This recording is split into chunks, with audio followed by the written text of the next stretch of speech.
after 8 weeks working with the City of Youngstown, 12 students from Youngstown State University are ready to present their solutions to some of the city's problems. So these interns were split into 3 groups, and the projects that they worked on were access to healthy foods, sidewalk condition analysis, and community development and microenterprises. So each team has developed a really amazing solution. In this week's Brain Gain Brief, we see how the Civic Innovation Transforming Youngstown, or CITY Internship Program, is leveraging young minds for a brighter future.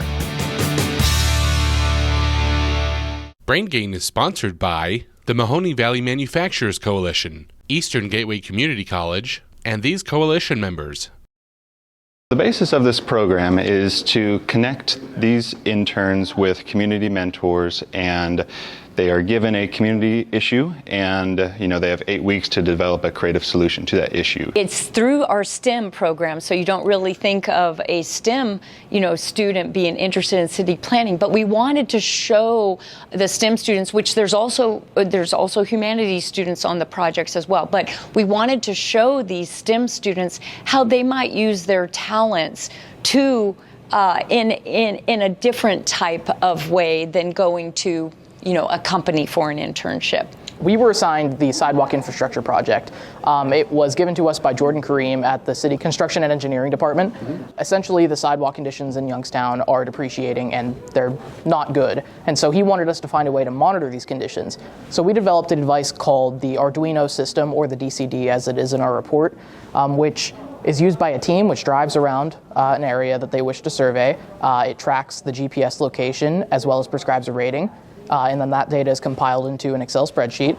And then this spreadsheet is then made into heat maps, which is usable data which we're giving to the city. We also developed a solution for virtual rating in case that one didn't work out, because we had a lot of problems with the code, but it did in the end.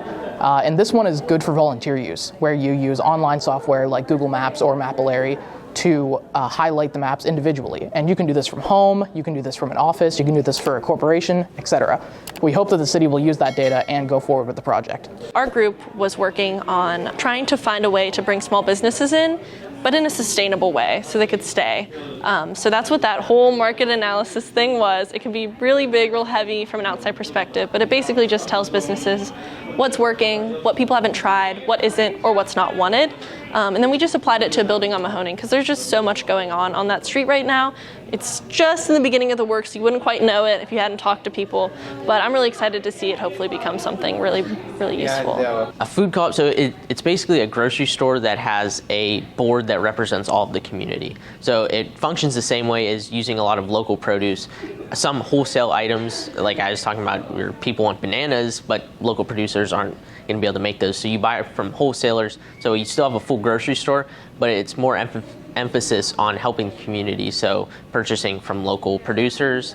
And then the board is the main difference in it's making sure that it doesn't stray from that idea. So you're going to have producers represented on the board. You'll have community members on the board. The distributor will have members on the board. So it's everyone has a say on how the grocery store is being operated.